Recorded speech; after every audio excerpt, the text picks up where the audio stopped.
Coucou! Il y a à peu près 1 an et demi, j'ai fait une vidéo qui s'intitulait C'est quoi ta saison? Et qui traitait de colorimétrie, qui avait pour but en fait de vous aider à déterminer à quelle saison vous correspondiez. Donc pour ceux qui n'avaient pas vu la vidéo, en résumé en fait à chacun d'entre nous correspond une saison, c'est-à-dire que par rapport au sous-ton de notre peau, à la couleur de nos cheveux et à la couleur de nos yeux, on correspond à une saison et à partir de cette information, en fait, on peut déterminer quelles couleurs vont nous mettre en valeur et quelles couleurs ne vont pas du tout nous mettre en valeur. En prenant un peu de recul par rapport à ça, malgré le fait que j'avais fait beaucoup de recherches pour faire cette vidéo, et bien finalement j'ai changé d'avis. Il se trouve que je m'étais trompée. Voilà, donc je répare cette erreur en faisant cette vidéo, cette suite à C'est quoi ta saison? Donc je vous propose de reprendre l'ancienne vidéo et de voir ensemble les points sur lesquels je m'étais trompée et de vous donner mon avis aujourd'hui, 1 an et demi après. Un avis que j'espère être le bon, parce que j'ai pas envie que C'est quoi ta saison devienne une série sur la chaîne. Pour ceux qui avaient suivi les conseils de l'ancienne vidéo, tant mieux. Tant mieux si vous avez trouvé les couleurs qui vous vont grâce à cette vidéo. Et j'espère que cette vidéo-là, aujourd'hui, vous aidera davantage. C'est parti. Alors le sous-ton de la peau, c'est à ne surtout pas confondre avec le ton de la peau. Vous pouvez avoir la peau claire, la peau qui bronze un petit peu en été. Ça, c'est des couleurs de peau, c'est des tons de peau. C'est variable. Le sous-ton de votre peau, c'est le même pour toute votre vie. Et les sous-tons de peau, il y en a 2. C'est soit rose, soit jaune. Bon, il y a des personnes qui disent qu'il y a aussi un sous-ton neutre, donc qui se situerait entre les deux si vous avez du mal à déterminer le sous-ton de votre peau. Pour simplifier, on va en garder que 2, rosé et doré. Alors, il y a une petite subtilité ici. On en a parlé d'ailleurs dans les commentaires sous la première vidéo et moi-même j'avais vu ça passer quand je faisais les recherches à l'époque. Mais bon, voilà, pareil, comme le sous-ton neutre, en fait, j'avais préféré le mettre de côté. On m'avait parlé du sous-ton olive. Le sous-ton olive, écoutez, j'ai jamais pu trouver ce que c'était parce que sur chaque site en fait qui parle de sous-ton, déjà, il y en a très peu qui en parlent. Mais à chaque fois que je tombe dessus, en fait, on décrit ça de façon différente. Donc pour certaines sources, en fait, ce serait un sous-ton, une peau assez foncée, mais avec un sous-ton un peu vert.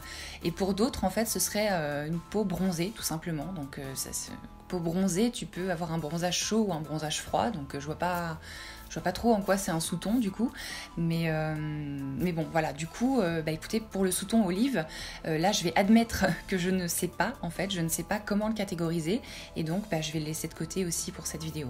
Alors il y a plusieurs techniques en fait pour déterminer quel est le sous-ton de votre peau. Une petite précision avant de procéder à tous ces petits tests, faites-les sans maquillage et faites-les surtout à la lumière naturelle. Voilà, sinon ça risque un peu de fausser le résultat et c'est normal. Ici, j'ai fait une deuxième erreur, c'est de vous dire de faire les tests et de moi-même faire les tests sans maquillage. C'est pas exactement vrai, en fait, ça dépend. Il y a beaucoup de gens qui ont le visage un peu plus clair que le reste du corps, que les bras, etc. Et moi, c'est l'inverse, en fait. C'est-à-dire que j'ai le corps quand même assez clair, vous voyez. Voilà. Et bon, là, je suis peut-être un peu rouge parce que j'ai pris un mini coup de soleil, mais... En fait, sans maquillage, là je suis maquillée, sans maquillage, j'ai le visage plus foncé que le reste du corps. Voilà. Alors c'est peut-être dû au fait que j'ai pas mal de taches de rousseur.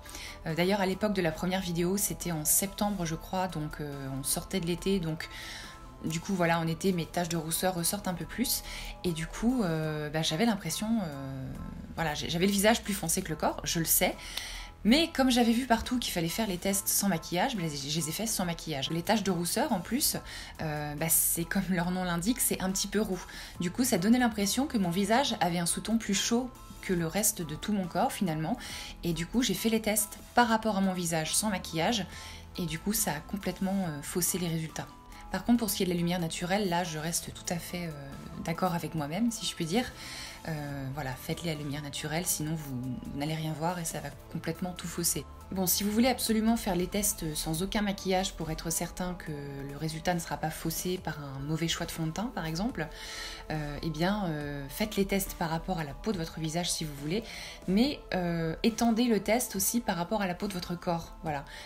Pas forcément la peau de vos mains, parce qu'en général on a les mains un peu plus jaunes que le reste du corps. Donc maintenant passons aux différents tests pour déterminer le sous-ton de notre peau.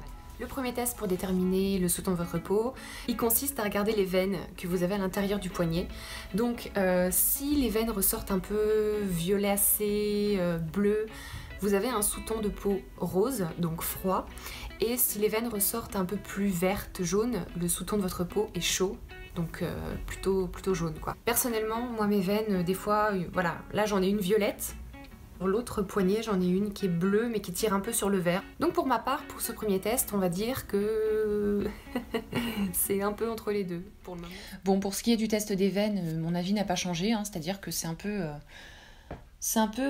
mi-bleu, mi-molette, c'est-à-dire que j'ai des veines un peu violettes, un peu vertes, un peu bleues, donc bon. Sur le haut des poignets, effectivement, j'ai les veines un peu plus violettes. Bon, voilà, je dirais que pour ce test, on va pas trop prendre de risques, je vais rester sur le ex-aequo. Le deuxième test, il consiste à vous demander si, quand vous vous exposez au soleil, vous avez la peau qui a plutôt tendance à bronzer facilement, donc auquel cas vous avez la peau, un sous-ton de peau plutôt chaud, ou si au contraire vous brûlez plutôt facilement, auquel cas vous avez un sous-ton de peau plutôt froid. Alors pour ma part, je pense qu'une photo vaut 1000 paroles.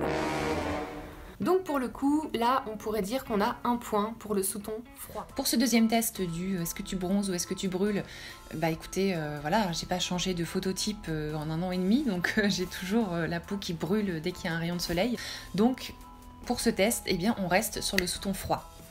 Le troisième test, c'est le test de l'argent et de l'or, qui consiste à prendre un bijou doré et un bijou argenté et de voir lequel vous met le mieux en valeur. Si vous êtes davantage mis en valeur par des bijoux dorés, c'est que vous avez un sous-ton de peau chaud, jaune, et si vous êtes davantage mis en valeur par des bijoux argentés, vous avez un sous-ton de peau froid, donc plutôt rosé, bleuté. Alors pour ma part, pendant très longtemps, j'ai porté exclusivement des bijoux argentés parce que je préférais, en fait, je trouvais que ça me mettait davantage en valeur. Il se trouve que finalement, en testant un petit peu des choses, je me suis rendu compte que effectivement, il y a certains bijoux en argent qui me mettent davantage en valeur, mais il y en a aussi en or, enfin du moins doré, qui me vont quand même mieux que des bijoux argentés. Alors sur ce test, je n'avais pas fait une erreur, j'en avais fait 2. La première erreur, c'était que j'avais pris un tissu qui était doré, mais doré froid. À l'époque, je m'en étais rendu compte que c'était un doré plutôt froid, parce que comme pour toutes les couleurs, il y a des déclinaisons chaudes et des déclinaisons froides, mais c'est le seul bout de tissu doré que j'avais trouvé, et à l'époque, je m'en étais rendu compte que c'était du froid, mais je m'étais dit, ouais, ça va faire le job. Sauf que pas du tout. Et la deuxième erreur, c'est que j'avais apposé ce bout de tissu à mon bras et à l'arrière de mon épaule, qui était un tout petit peu bronzé, parce que oui, pour moi, ça, c'est du bronzage. Et bah, du coup, ça a complètement faussé le test. J'ai repris mes petits bouts de tissu.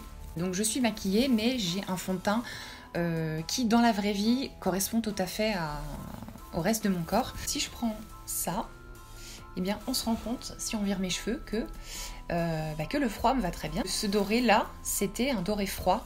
Alors là, ça peut passer. Hein, ça peut passer... ça passe même carrément bien parce que c'est pas super différent de l'argenté finalement.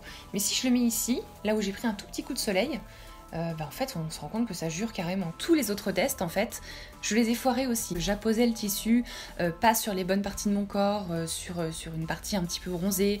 Le fait que j'étais pas maquillée aussi jouait aussi. Voilà, mon visage, j'avais des taches de rousseur, donc j'avais l'impression d'avoir le visage avec un sous-ton un peu plus chaud. Aujourd'hui je vais prendre un blanc froid. Non, je vais prendre le chaud, tiens, pour commencer. Ça, c'est le blanc chaud, c'est-à-dire c'est le blanc cassé, hein, finalement. Parlons français. C'est pas moche, mais encore une fois, ça jure un peu avec le rose. Et par contre, si je prends le blanc... Voilà. Alors là, c'est un tissu un peu brillant, donc ça fait un peu cheap. Mais bon, voilà, on se rend compte que c'est quand même plus cohérent avec la couleur de ma peau. Voilà, avec le rose, là, surtout.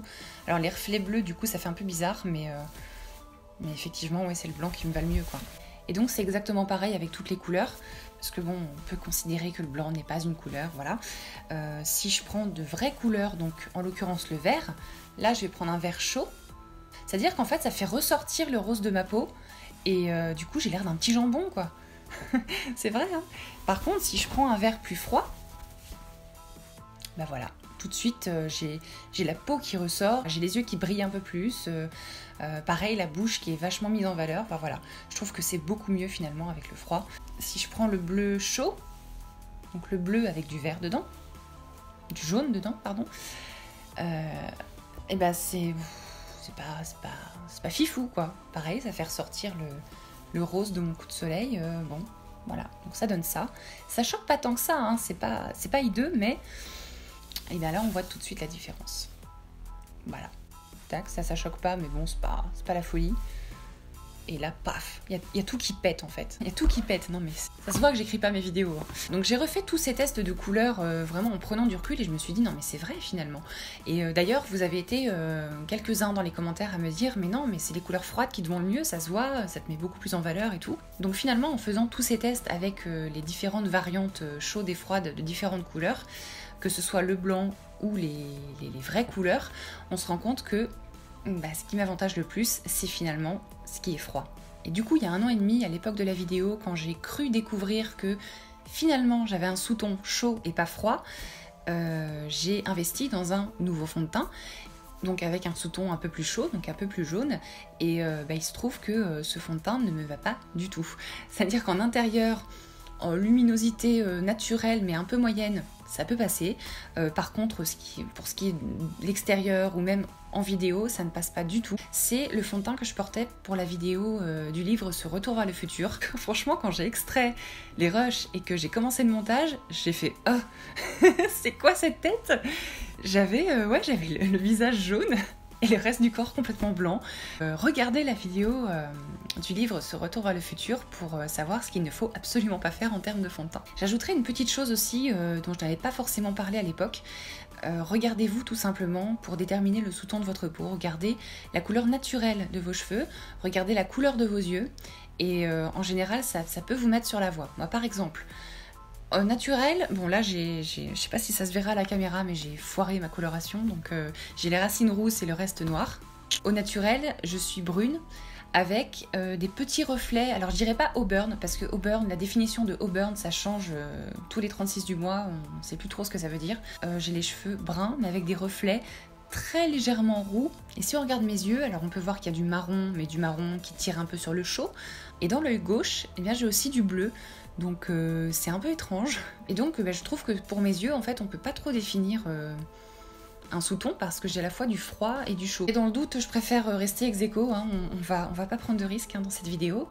Donc, si on récapitule le résultat de ces tests correctement exécutés, j'espère, eh bien on se rend compte clairement que je suis sous ton froid et non pas sous ton chaud, comme je le pensais il y a 1 an et demi. Du coup, si on veut déterminer ma saison par rapport à ça, petit rappel, il suffit de se demander tout simplement si on a les cheveux plutôt foncés ou plutôt clairs. Si votre peau a un sous-ton plutôt froid et que vos cheveux sont plutôt foncés, alors vous êtes hiver. Si vous avez un sous-ton de peau plutôt froid mais que vos cheveux sont plutôt clairs, là vous êtes été. Si vous avez un sous-ton de peau plutôt chaud et que vos cheveux sont plutôt foncés, à ce moment-là, vous êtes automne. Et la dernière saison, si vous avez un sous-ton de peau plutôt chaud, mais des cheveux plutôt clairs, là, vous êtes printemps. J'ai un sous-ton de peau plutôt chaud, je suis automne. Bon, là, du coup, étant donné que je m'étais totalement foirée sur les sous-tons, les résultats n'étaient pas du tout le bon. Hein. Je ne suis pas automne, je suis hiver. J'ajouterai aussi une petite chose que j'avais pas forcément évoquée dans l'ancienne vidéo. Le truc, c'est que quand vous avez votre saison, eh bien vous pouvez tout à fait en changer. C'est-à-dire que moi là je suis hiver, donc sous ton froid avec des cheveux plutôt foncés, mais par exemple je pourrais tout à fait passer été, donc sous ton froid avec des cheveux clairs. Si par exemple je me teignais les cheveux en blond, blond pas platine mais blond vraiment limite blanc quoi, là je serais été pour le coup.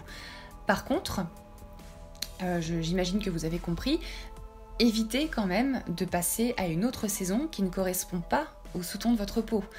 Par exemple, si je me teignais les cheveux en blond, blond à sous-ton vraiment chaud, vraiment jaune, eh bien, ça ne m'irait pas du tout quoi. Alors par contre, il y a toujours, et je le répète dans cette vidéo, des exceptions. Par exemple, eh bien, les personnes qui ont un sous-ton froid, qui ont la peau très pâle et qui ont les cheveux roux, eh bien c'est magnifique. Donc pourtant c'est des cheveux à sous-ton chaud, mais avec une peau à sous-ton froid. Encore une fois, il faut prendre vos goûts en compte, parce que bon là je parle de couleur de cheveux, mais ça vaut aussi surtout pour les vêtements. Hein. La couleur des vêtements, si vous êtes, je sais pas moi, si vous êtes hiver comme moi, que vous avez un sous-ton froid et les cheveux foncés, et que vous adorez porter, je sais pas moi, du kaki par exemple. Le kaki c'est un vert chaud. Eh bien, portez du kaki, hein. Je ne suis personne pour vous dire c'est pas bien parce que ça correspond pas à ta saison. D'ailleurs, personne n'a le droit de vous dire quoi porter, hein, pour rappel. Alors, La morale de ces deux vidéos sur la colorimétrie et la théorie des saisons, eh bien, c'est tout simplement que parfois la théorie, voilà, il faut en faire fi et il faut surtout pas négliger la pratique, il faut aussi se faire confiance. J'aurais dû écouter la moi de avant les recherches sur la colorimétrie, hein, la moi qui savait très bien que je crame au soleil, que j'ai une peau très très très blanche à la lumière naturelle, la moi qui savait très bien que je porte exclusivement des bijoux en argent parce que je trouve que ça me va mieux. Voilà, j'ai complètement fait abstraction de ce que je savais de ma peau finalement. Donc j'espère que cette deuxième vidéo vous aura aidé, qu'elle vous aura apporté des compléments d'infos par rapport à la première. Et écoutez ma foi, bisous.